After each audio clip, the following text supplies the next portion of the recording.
odvisno od tega, kam se postavimo. Ali se postavimo v leto 91 in gledamo, ali slutimo, kaj nas čaka v prihodnosti, kaj nas je čakalo, kako smo se predstavljali, ali pa se postavimo v letošnje leto in gledamo nazaj, kaj se je uresničilo ali pa ne uresničilo.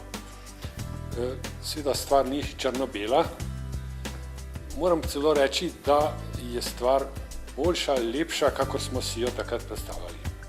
Situacija je bila takrat zelo kritična, šlo je pravzaprav za biti ali ne biti, kako se bo posrečila osamosvojitev. Nekateri so bili pripravljeni celo jesti travo, samo da bi šlo skozi, ne? In če gledamo iz tega zornega kota, kako se nam danes zgodi, moramo reči, ja, se je dosti boljše, lepše, kakor pa smo upali takrat, ne?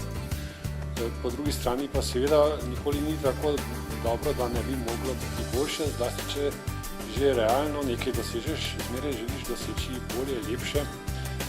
Poglavitni dosežek, ki je nepreklicen, je pač, da smo dosegli dejansko osamosvojitev in demokratizacijo, vsaj na formalni ravni, parlamentarno strankarsko demokracijo. In to je tudi danes, kljub vsem težavam, tako rečemo, nepreklicen dosežek. Ja, lahko si mislite, da tega sploh nisem pričakoval. Jaz sem živel pač takrat kot samostojni kulturni delavec, slovenist, ukvarjal sem se z lektorstvom in podobnimi rečmi in potem se lepega dne srečeval z gospodom Peterletom tam pred Plavo laguno za Bežigradom in mi ta predlog pove. Pove tudi, da se je že levo desno posvetoval in da se zdim pač ljudem kakorkoli že sprejemljiv, zlasti zamejskim Slovencem, za katere je šlo in za izseljence. Jaz seveda nisem mogel takoj reči ja, ne, on je to razumel, da potrebuje malo za premislek. Potem se je pa ta čas kar vlekel, jaz nisem nič sporočil lepega dne, pozvoni doma zvonec na vratih gospod Peterle, pravi, če noče Mohamed gori, mora gorah Mohamedu. Prišel mi je še enkrat vprašati, da ga povabiti. No in takrat sem seveda rekel, da sem na to pripravljen. Imel sem pač tudi nekaj izkušenj, oziroma sem poznal ta položaj zamejskih Slovencev in tudi izseljencev iz svoje stroke, sem nekaj raziskav na tem področju že opravil in se mi je zdelo, da bi bil nekako koristno to narediti. Čakalo me je, bom rekel, dvoje. Prva stvar je bila politična, v možnem pomenu besede, namreč do takrat je politika jugoslovanska ali pa slovenska nasproti zamejskim Slovencem in izseljencem bila izrazito ideološko pristranska. Ta država je podpirala in tesno sodelovala s levimi, kakorkoli že to imenujemo, skupinami Slovencev, medtem ko tako ne desne, pa so bile močno prikrajšane ali pa celo čisto zapostavljene. Čisto posebno poglavje pa so bili seveda je bila tako politična emigracija, ki je bila pa skoraj tabu. Torej, treba je bilo premagati to oviro, ta prag prestopiti. Druga stvar je bila pa seveda pridobiti Slovence zunaj za podporo našemu projektu osamosvajanja, kar nam je bilo popolnoma jasno, da ne bo lahko, da bomo potrebovali pomoč od kogarkoli že pri samem aktu osamosvajanja in še bolj potem pri prizadevanju za mednarodno priznanje. In dejansko se je to potem zgodilo. Pravzaprav je bil težji oni prvi korak pri uravnoteženju, bom rekel, pomoči in stikov z vsemi Slovenci, levimi, desnimi, katerimi nikoli. Med mojimi prvimi takimi potezami je bilo potem tudi potovanje v Združene države in v Argentino, tamkajšnjih Slovencev. Jaz sem bil zunaj strankarski, formalno gledano, to je bil pravzaprav, ne bom rekel, ravno en izmed pogojev, ampak ena izmed pozitivnih točk, da sem bil sprejemljiv za vse strani pri tem prvem koraku premagovanja razcepljenosti v izseljenstvu, zlasti pa tudi v zamejstvu. Drugače je bilo vsem jasno, kakšna je moja barva in kakšno prepričanje, ampak formalno pa sem bil zunaj strankarski. Ja, bilo je zelo, rekel, v vseh ozirih nenavadno. Torej, jaz sem padel noter, kot se reče, zato, ker je prišlo do spora v takratni vladni koaliciji in je Združena lista takratna izstopila protestno iz koalicije, ne vem, vsi blisko, za kakšen spor je že šel, in ker je bil gospod Pelhan, takratni minister za kulturo iz član Združene liste, je seveda tudi on odstopil in nenadoma je tam bila pač prostor, ki je formalno, glede na razmerja med ostalimi člani koalicije, pripadal krščanskim demokratom. In takrat mi je gospod Pelhan še enkrat poiskal in predlagal, da sem izskočil za tisto dobro leto, da smo izpeljali mandat. Iz tega mandata se mi zdi, poleg tega, kar sem prej rekel, spet poskusi blažitve te polarizacije in doseganje nekakšnega enakomernega odbiranja vseh kulturno vrednih projektov, ne glede na ideološko usmerjenost. Torej, poleg tega je najpomembnejši projekt iz tistega leta mojega razstava Jožeta Plečnika v Pragi. To je bil evropski kulturni dogodek, na katerega smo zelo se trudili, smo da veliko vere in smo ga tudi srečno uspešno izpeljali. Ne moram zatajiti dejstva, da sem slovenist in slovenski jezik kot jedrna sestavina slovenske kulture seveda je tukaj zelo izpostavljen. Ne gledam na situacijo črno-belo, pa vendar gledam bolj črno, kakor pa belo. Nedvomno je slovenščina dobila z osamosvojitvijo lep, načelno odličen status državnega jezika, celo na nekatera področja je podrla, kjer prej ni bilo govora, dosti o njej, jezik vojske, jezik carine, diplomacije in tako naprej. Ampak hkrati se je ta, rekel, naše stališče do takratnega velikega jezika v državi, do sebe hrvaščine, kjer smo se čutili vendarle psihološko gledano nekako enakovredne kulturno, se je zdaj zasukal nasproti angleščini, nasproti zahodu se čutimo pa še danes manj vredne. In to zelo negativno vpliva na naše razpoloženje. Tu imam nekaj zelo hudih kritičnih pripomb.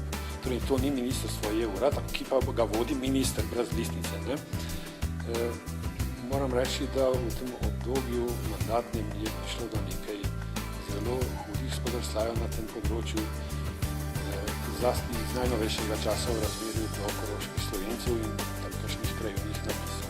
To je šlo za uveljavitev avstrijske državne pogodbe in celo odločb avstrijskega ustavnega sodišča, da bi bilo veliko ustrezno število krajevnih napisov v slovenščini, pa je Slovenija v bistvu manjšince pustila tam na cedilu v njihovem boju. Ljudje so seveda tako že utrujeni, izčrpani od tega večdesetletnega boja in namesto, da bi Slovenija tukaj ostro postavila se nasproti Avstriji z svojimi zahtevami, je rekla, da kakor se bodo manjšinske koroške organizacije odločile tako, kako bo. Tako da ne bi vedeli, da so te organizacije tako rekoč na smrtni postelji, da se sploh ne morejo učinkovito več braniti in jasno, da so potem sprejeli tisti kompromis, ki pravzaprav ni kompromis, ampak je tako rekoč kapitulacija. Slovenija pa je to rekla, ja, če so oni za to mi podpiramo. Prav gotovo. Je skoraj edina, vsekakor je pa tista, ki najbolj poudarja, izpostavlja to področje in ga goji, aktivno goji, ki ga ima tudi v svojem programu zelo jasno razčlenjeno, prikazanega. In Slovenci po svetu so deloma organizirano v tem smislu, tako da imamo zelo regionalne odbore zunaj države, kjer so člani Nove Slovenije. Glede na to, da ta komponenta zdaj v parlamentu manjka, se mi zdi samoumevno, da mora čim prej priti v parlament. Mislim, da bodo v naslednjih volitvah tudi seveda prišla. Vendar ne bi smeli biti zadovoljni s tem, da samo pridemo notri, ampak biti moramo zadosti močni notri in biti moramo zadosti glasni notri. Naš glas mora slišati, bolje naš program se mora uresničevati. Zato seveda je zdaj zelo vroč čas, kdaj bodo volitve ta hip, težko rečemo, vse možnosti so odprte, tudi če bi bile zdaj čez 3-4 mesece, bi morali se dobro odrezati, saj stranka v tem smislu že se pripravlja. In tu seveda bodo naslednji meseci res zelo vroči.